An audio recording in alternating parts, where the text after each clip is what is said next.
Assalamualaikum warahmatullahi wabarakatuh. Selamat pagi dan salam sejahtera untuk kita semua. Yang terhormat Ibu Widya Rizky Eka Putri, SEMSAK, selaku dosen pengampu mata kuliah Audit Sektor Publik dan teman-teman yang saya hormati.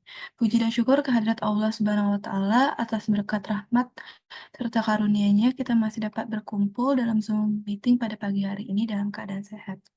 Sebelumnya, izin memperkenalkan diri, nama saya Pirati Amanda. Di sini saya selaku moderator yang akan memimpin jalannya presentasi pada pagi hari ini. Baiklah, di sini kami dari kelompok 4 yang beranggotakan saya sendiri, Pirati Amanda dengan NPM 211031060, kemudian ada Dina Marcella dengan NPM 211031042, ada Evi Mariana Sari dengan NPM 211031034, dan ada Nimada Dewanti dengan NPM 211031008.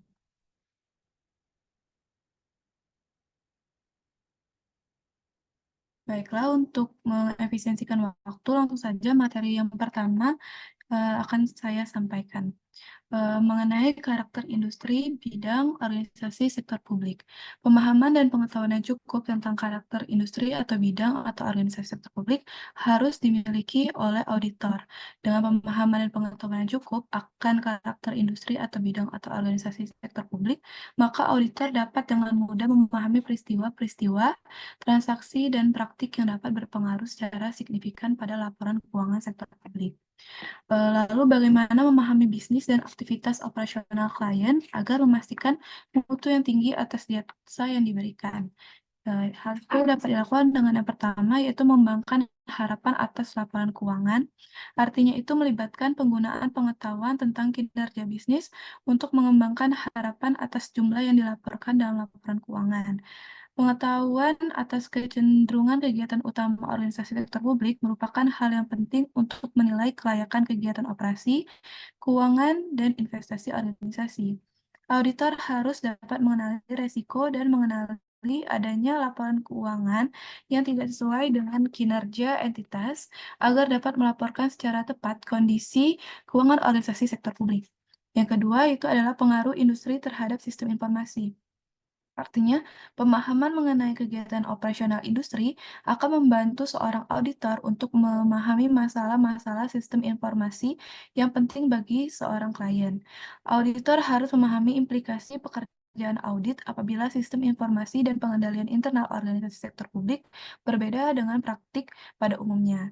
Contohnya itu apabila sebuah entitas menggunakan secara luas pertukaran data elektronik, auditor itu harus meningkatkan kemampuan timnya dalam spesialisasi komputer. Dan yang ketiga itu adalah mengevaluasi kelayakan estimasi akuntansi. Artinya pengetahuan tentang bisnis dan industri atau aktivitas utama dari organisasi sektor publik akan membantu auditor dalam mengevaluasi kelayakan estimasi akuntansi serta representasi manajemen. Banyak aspek dalam laporan keuangan seperti penilaian pengisian piutang tak tertagih, keusangan persediaan, dan cadangan garansi yang menggunakan pertimbangan profesional. Pemahaman auditor mengenai praktik yang ada di organisasi sektor publik akan menjadi dasar untuk menilai kelayakan penyajian klien dan membuat pertimbangan profesional agar mutu tinggi atas laporan keuangan. Dan yang terakhir itu adalah dasar untuk jasa bernilai tambah. Artinya, tim audit biasanya memiliki pengalaman dan pengetahuan yang signifikan dalam melaksanakan audit di organisasi sektor publik. Pemahaman ini membantu dalam nilai kelayakan laporan keuangan dan mampu memberikan gambaran yang bernilai dan mampu memberikan bantuan yang bernilai pada manajemen dan dewan direksi dalam menentukan panduan ukuran kinerja dan dukungan sistem informasi terhadap manajemen.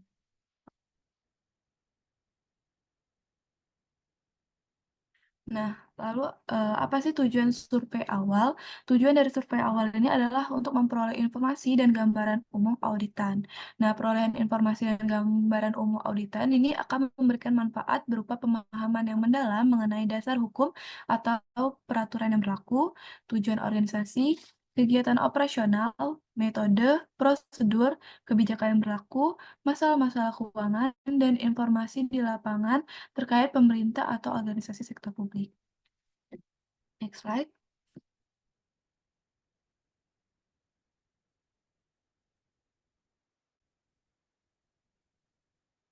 Agar proses audit menjadi suatu bagian yang mudah dipahami, suatu definisi atau objek audit sektor publik diperlukan. Auditor sektor publik menilai pentingnya dengan aktivitas entitas yang dapat dipertanggungjawabkan. Hal ini merupakan pertahanan utama auditor sektor publik secara pelaksanaan pekerjaan audit. Objek audit lainnya adalah pengorganisasian entitas yang meliputi dua aspek, yaitu hubungan eksternal dan hubungan internal.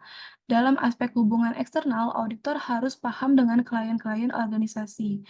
Auditor harus mengetahui perbedaan dan persamaan antara entitas yang menjadi kliennya dengan entitas lainnya. Auditor juga harus paham keunikan dari organisasi klien. Dari pemahaman ini memberikan auditor data-data yang dapat dipertanggungjawabkan yang disajikan dalam laporan keuangan. Lalu untuk hubungan internal, aspek hubungan internal ini meliputi struktur organisasi. Struktur organisasi adalah divisi kerja dalam organisasi dan orang-orang yang melakukan pekerjaan dalam divisi kerja tersebut. Kelemahan di dalam struktur organisasi internal akuntansi yang tidak tepat, menyesatkan, dan menimbulkan kecurangan. Lalu, aspek yang menjadi objek survei awal dari klien ini adalah yang pertama yaitu bidang usaha dan status hukum perusahaan, kemudian ada kebijakan akuntansi dan neraca komparatif, kontak klien dan permasalahan akuntansi, perbandingan penjualan dan laba rugi, dan permasalahan audit dan pajak. Slide.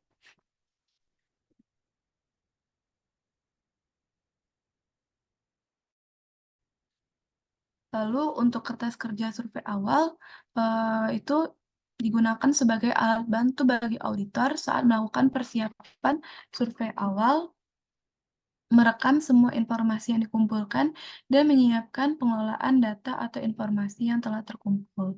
Nah, kertas kerja survei awal ini memuat informasi tentang kerja auditor seperti nama staf yang meliputi nama partner, nama manajer, nama supervisor, nama senior, dan juga junior.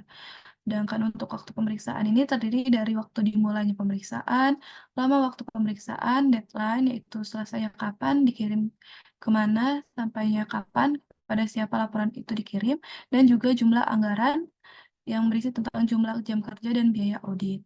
Dan yang ketiga, itu ada jenis jasa yang diberikan dapat berupa general audit, special audit, bantuan administrasi, menyusun neraca atau laba rugi, dan perpajakan. Yang keempat itu bantuan yang dapat diberikan klien, yaitu mengisi formulir konfirmasi piutang, utang, membuat aging schedule, rincian harga tetap, rincian utang dan piutang, rincian biaya yang masih harus dibayar, dan jadwal kegiatan ini berupa jadwal kerja per bulan, siapa yang mengerjakan audit, dan waktu yang dibutuhkan. Yang terakhir itu adalah pada bagian akhir perlu dicantumkan, dibuat oleh, direview oleh, dan disetujui oleh siapa. Next slide.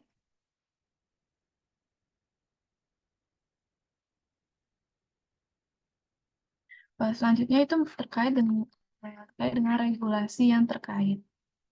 Regulasi yang berkaitan dengan survei awal karakter industri saat pelaksanaan audit adalah regulasi tentang tim audit dan kebijakan audit.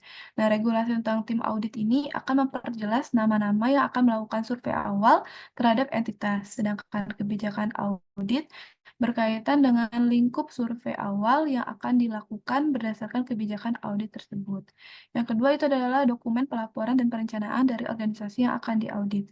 Ini memberikan informasi keuangan, sumber daya, potensi, aktivitas operasi, prosedur, kebijakan, dan permasalahan organisasi sektor publik yang akan diaudit. Nah, dokumen yang perlu dikumpulkan oleh tim audit itu adalah laporan keuangan dan kinerja tahun sebelumnya dan tahun yang akan diaudit, kemudian ada laporan audit tahun lalu, kertas kerja audit tahun sebelumnya, dokumen sistem akuntansi dan kebijakan akuntansi, dan dokumen sumber daya yang tersedia. Selanjutnya itu ada yang ketiga yaitu mengenai laporan industri atau bidang yang akan diaudit. Nah, laporan ini memberikan informasi penting bagi tim auditor untuk memperoleh gambaran dan pemahaman pemahaman yang utuh mengenai kondisi organisasi sesungguhnya, sehingga dapat dilakukan analisis dalam kaitannya dengan tujuan pelaksanaan audit tersebut. Dan yang keempat itu adalah kompilasi, analisis, dan interpretasi regulasi, dokumen, dan pelaporan.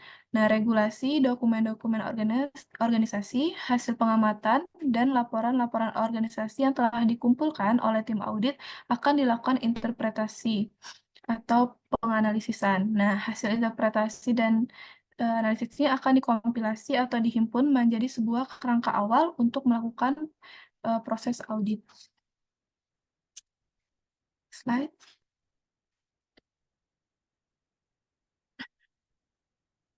Selanjutnya itu adalah mengenai wawancara.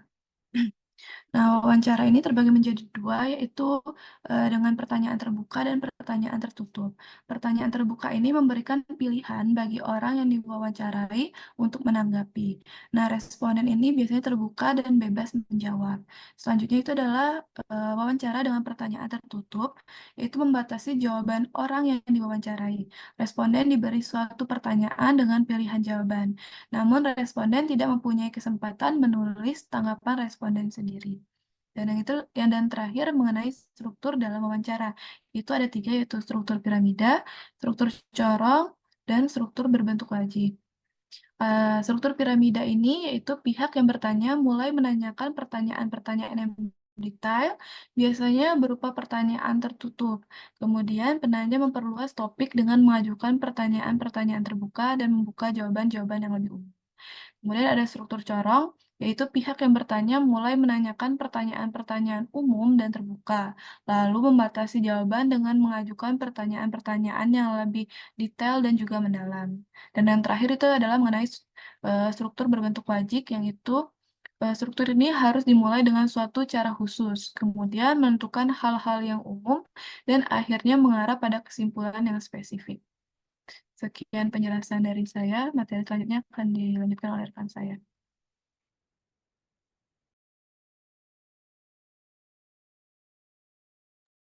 Baik, terima kasih. Di sini saya akan menjelaskan mengenai sistem pelaksanaan survei awal karakter industri atau bidang atau organisasi sektor publik.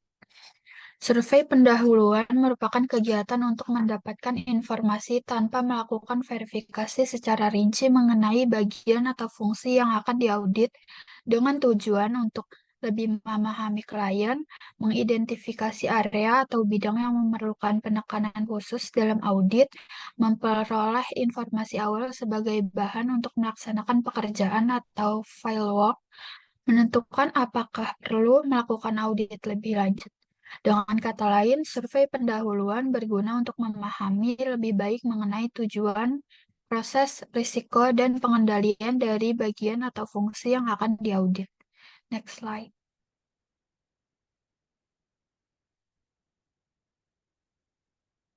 Nah, dalam pelaksanaannya, survei pendahuluan meliputi langkah atau kegiatan pokok. Yang pertama itu penyelidikan awal. Penyelidikan awal meliputi kegiatan review atas kertas kerja audit terdahulu, temuan audit sebelumnya yang relevan, bagian organisasi, dokumen permanen, dan dokumen lain yang dapat membantu auditor dalam memahami bagian atau fungsi audit. Yang kedua itu pertemuan terbuka dengan manajemen klien. Dalam pertemuan ini, auditor tidak membicarakan prosedur audit dengan klien, melainkan hanya membicarakan jenis-jenis dokumen yang akan direview, pegawai yang akan diwawancara, kegiatan atau fasilitas yang akan diobservasi, dan jika diperlukan juga beberapa teknik audit yang bersifat umum. Biasanya tujuan ini, biasanya kegiatan ini bertujuan untuk menyampaikan informasi bagaimana audit akan dilakukan, mendapatkan jawaban dalam bentuk kerjasama, memperoleh informasi yang diperlukan dalam pelaksanaan audit, dan membangun kredibilitas auditor. Yang ketiga itu ada penelaahan atas dokumen yang ada pada klien. Sekalipun auditor dapat memperoleh informasi dari dokumen resmi pada tahap awal penyelidikan, mempelajari dokumen tambahan lainnya tetap diperlukan untuk memperoleh informasi yang telah dimutakhir yang mengidentifikasi adanya perubahan-perubahan pada bagian atau fungsi yang akan diaudit. Dalam hal ini, auditor harus mempelajari dokumen yang mendeskripsikan kebijakan dan prosedur yang sedang berjalan atau dilaksanakan, bagian organisasi, bagian arus operasi, deskripsi dan spesifikasi pekerjaan atau tugas, laporan kinerja, dan regulasi pemerintah yang relevan. Kemudian yang keempat ada observasi. Observasi pada survei pendahuluan terdiri dari dua bagian. Yang pertama, pengamatan lapangan yang diarahkan kepada fasilitas, peralatan, pegawai, dan operasi atau kegiatan. Biasanya pengamatan ini dilakukan singkat atau selintas dan sifatnya umum untuk mendapatkan gambaran mengenai objek yang diamatinya. Dalam hal ini ada beberapa hal yang perlu diperhatikan auditor saat pengamatan lapangan. Yang pertama itu aktivitas yang tidak biasa, indikasi inefisiensi, fasilitas yang tidak diragukan, sikap pegawai terhadap pekerjaannya, hubungan antara pegawai dengan manajemen, pegawai yang menganggur, dan indikasi buruknya pemeliharaan, peralatan, dan fasilitas. Kemudian review atas kegiatan tertentu secara bertahap dari awal sampai walkthroughs. Bentuk observasi tersebut biasanya dilakukan pada operasi yang bersifat kompleks dan berguna untuk mengetahui secara komprehensif bagaimana program atau aktivitas yang dilaksanakan, manfaat atau guna dari setiap tahapan proses atau kegiatan, hasil dari proses atau kegiatan dalam kerangka pencapaian tujuan organisasional, kekuatan dan kelemahan pengendalian. Kemudian yang kelima ada penyiapan bagian arus. Dan ini merupakan langkah yang penting untuk mendeskripsikan klien secara komprehensif dalam bentuk analisis visual. Yang keenam ada review analitis. Kegiatan ini dilakukan dengan menggunakan analisis dan rasio kecenderungan atas data keuangan dan membandingkannya dengan data periode sebelumnya atau dengan kriteria lain yang relevan. Yang ketujuh ada pembuatan risalah survei. Laporan atau risalah survei pendahuluan biasanya berisi mengenai informasi yang menunjukkan identifikasi. Yang pertama itu persoalan atau masalah yang harus ditindaklanjuti dengan melakukan penanganan guna mencegah persoalan atau masalah tersebut. Kemudian informasi mengenai temuan audit yang dapat ditindaklanjuti oleh manajemen meskipun pengujian substantif belum dilakukan.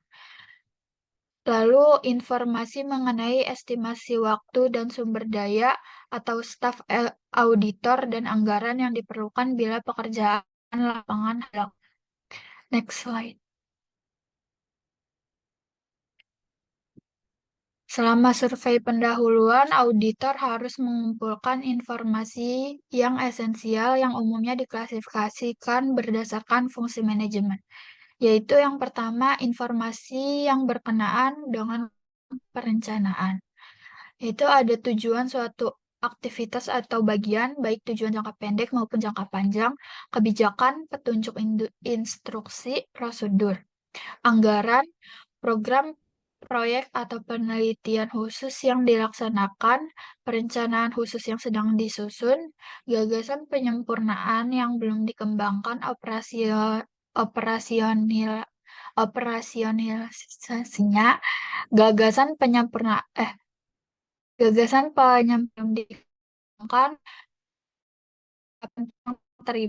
terlibat dalam penetapan atau membantu penelitian organisasi. Kedua itu ada informasi yang berkenaan dengan atau struktur organisasi, deskripsi dan spesialisasi pekerjaan, hubungan kerja di antara bagian-bagian organisasi, layout fasilitas, penempatan dan catatan aktif berikut kondisinya. Perubahan organisasional yang dilakukan, penetapan mengenai pendelegasian fungsi ruang, terutama kantor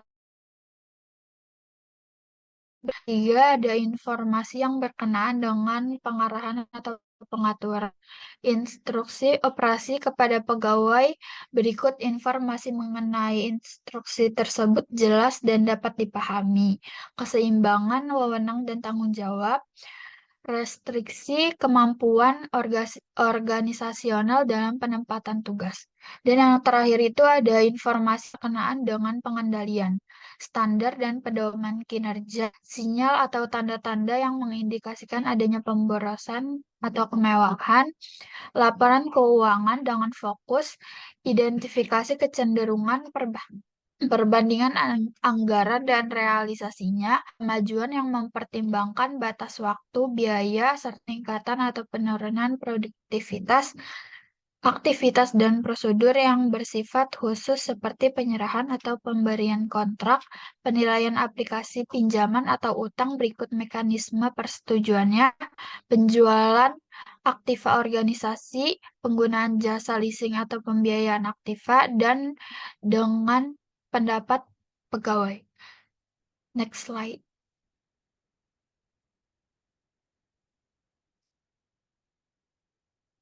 Nah, dalam penyusunan program audit untuk program audit individual, auditor harus fokus terhadap informasi yang menandakan adanya masalah atau potensi masalah. Yang pertama itu duplikat pekerjaan atau usaha dan duplikat catatan. Yang kedua, pembelian atau pembelanjaan yang tidak dianggarkan, pertanggungjawaban yang tidak diterima atas tugas yang telah ditetapkan, pekerjaan atau aktivitas yang tidak diotorisasi, pengendalian yang tidak dilaksanakan atas suatu pekerjaan atau aktivitas, organisasion tidak praktis dan manajemen yang bergaya mewah dalam mengelola organisasi, pegawai yang tidak memiliki latar belakang pendidikan, keahlian, dan tidak pernah mengikuti diklat sehubungan dengan pekerjaan yang dilakukan, pemanfaatan sumber daya manusia dan sumber daya lainnya yang tidak efektif, catatan dan laporan yang jarang dikonsultasikan, dan tujuan tidak jelas, pelaporan yang tidak diperlukan atau tembusan laporan yang perlu, pekerjaan yang belum diselesaikan dengan volume yang berjalan, standar dan anggaran yang digunakan sebagai pedoman kerja, instruksi yang tidak jelas, keberatan yang diajukan oleh masyarakat, rendahnya kualitas bahan atau pelayanan, lamanya waktu pelayanan, dan biaya perbaikan atau pengerjaan kembali yang berlebihan. Next slide.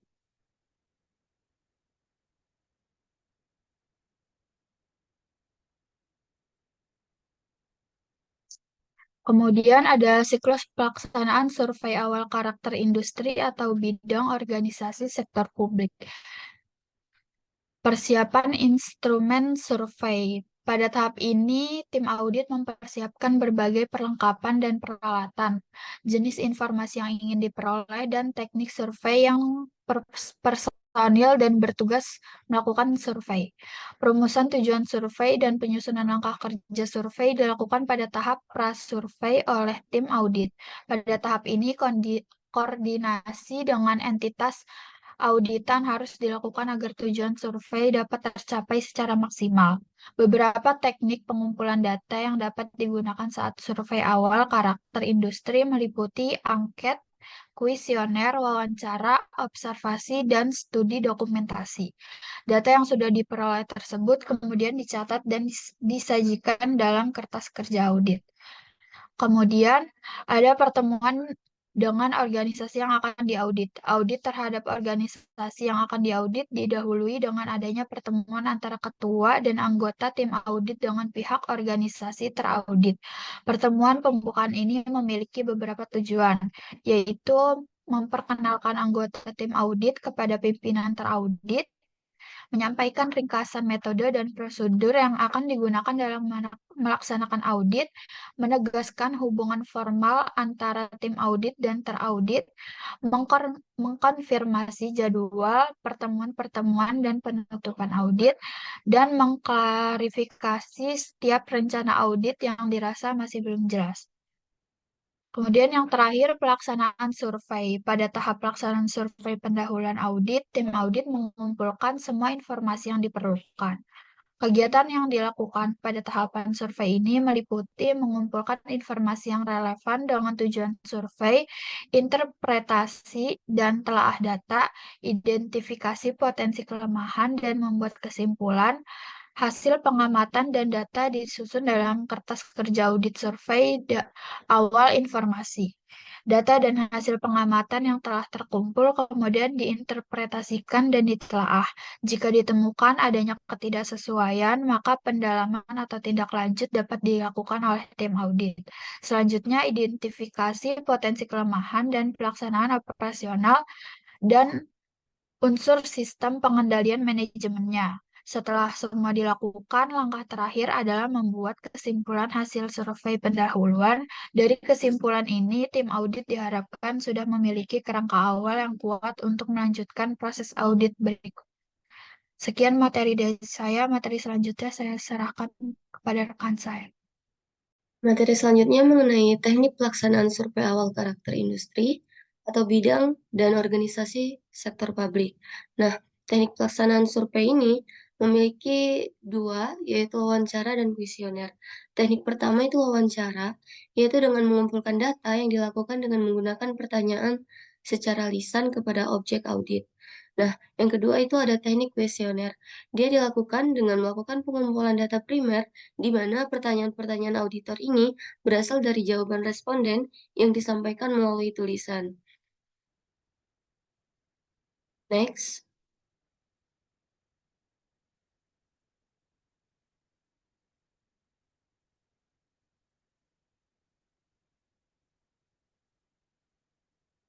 Di teknik satu wawancara itu dia ada dua macam. Nah, ada wawancara tatap muka dan wawancara melalui telepon. Wawancara tatap muka ini dia komunikasi langsung di mana auditor ada dalam situasi bertatap muka dan melakukan proses tanya jawab secara langsung dengan responden atau pihak terkait pada organisasi, salah satu organisasi yang akan diaudit. Keunggulannya ini, dia memungkinkan responden untuk memperoleh umpan. Kemudian dia dapat mengkonfirmasikan jawaban yang lebih kompleks dan partisipasi responden ini diperoleh umumnya tinggi. Selain ada keunggulan, tentunya ada kelemahan dari teknik wawancara tatap muka ini. Yang pertama, dia tentunya memerlukan biaya dan waktu yang banyak karena dia menggunakan metode tatap muka. Nah, yang kedua ada responden ini ada kemungkinannya enggan untuk memberikan informasi karena tidak mengenal peneliti. Yang ketiga ada memungkinkan terjadinya bias pewawancara. Kemudian yang kedua ada wawancara melalui telepon. Metode ini menggunakan pengumpulan data di mana pertanyaan auditor ini tidak dilakukan secara tatap muka, tapi cukup melalui jawaban responden yang disampaikan melalui telepon. Sama halnya dengan wawancara tatap muka, wawancara melalui telepon ini memiliki beberapa keunggulan. Yang pertama ada waktu pengumpulan data ini relatif cepat karena dia melalui telepon. Terus yang kedua, biayanya ini relatif lebih rendah dibandingkan wawancara tatap muka tadi. Kemudian yang ketiga, dia memperoleh tanggapan sesegera mungkin dari responden karena wawancaranya ini melalui telepon tadi.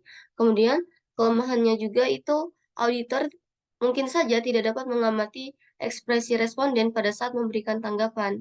Kemudian, lamanya wawancara ini relatif terbatas, dan yang ketiga responden enggan atau menolak diwawancarai. Next.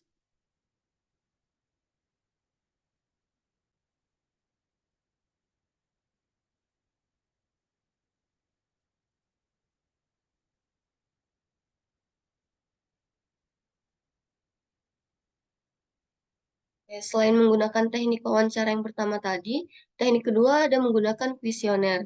Kuesioner ini merupakan teknik dengan cara mengumpulkan data primer, di mana pertanyaan auditor dan jawaban responden ini disampaikan melalui tulisan. Beda halnya dengan wawancara tadi. Nah, keunggulannya ini, dia memungkinkan pengumpulan data dari responden yang secara geografis ini terpencar. Kemudian, pertanyaan-pertanyaan dalam teknik kuesioner ini dapat diubah relatif lebih banyak, terutama jika dibandingkan dengan teknik wawancara tadi. Kemudian mengurangi terjadinya bias auditor. Adapun kelemahannya, selain keunggulannya, ada tingkat tanggapan responden umumnya lebih rendah. Kemudian tanggapan responden ini memungkinkan adanya tidak sesuai dengan maksud pertanyaan dalam kuesioner. Terus ada juga responden memungkinkan untuk melakukan pengisian kuesioner ini secara tidak lengkap. Kemudian untuk materi selanjutnya akan disampaikan oleh rekan saya.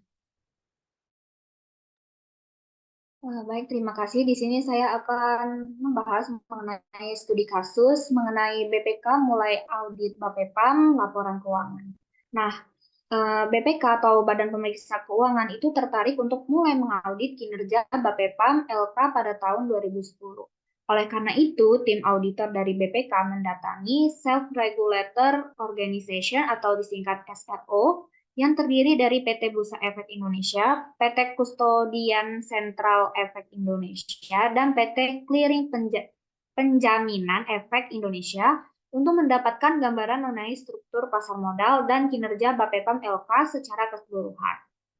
Maka dari itu, salah satu auditor dari BPK yaitu Bapak M. Imam Azari menjelaskan bahwa pertemuan dengan direksi SRO ini dilakukan untuk mendapatkan gambaran mengenai struktur pasar modal dan kinerja BAPEPAM LK secara keseluruhan. Dan hal ini tidak ada hubungannya dengan kasus PT Bank Senturi Tbk, di mana kasus PT tersebut itu mengenai perbuatan melawan hukum yang berlanjut atas penyalahgunaan wewenang oleh pejabat otoritas moneter dan fiskal dengan modus penyalahgunaan dana nasabah yang digerakkan oleh pemilik Bank Senturi.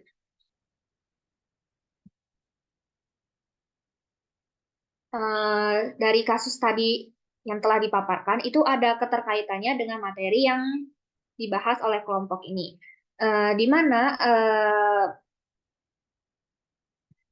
mana tim auditor ini mendatangkan SFO sebab BPK ingin menemui direksi masing-masing dengan tujuan menanyakan lingkung pasar modal terhadap SFO untuk mendapatkan gambaran mengenai struktur pasar secara keseluruhan. Oleh karena itu, sesuai dengan materi tentang survei awal mengenai karakteristik yang mana pemahaman dan pengetahuan yang cukup itu dapat mempermudah untuk memahami peristiwa-peristiwa, transaksi, serta praktik yang dapat berpengaruh secara signifikan pada laporan keuangan sektor publik. Selain itu, dalam kasus juga dapat diketahui bahwa BPK itu memerlukan informasi tentang peran dan fungsi otoritas pasar modal, seperti peran perdagangan, penilaian perusahaan, dan pengawasan. Maka sangat penting untuk melakukan survei awal, sebab dari hal tersebut akan memperoleh pemahaman dan pengetahuan suatu entitas yang akan diaudit. Sekian materi yang bisa saya sampaikan, saya kembalikan ke moderator.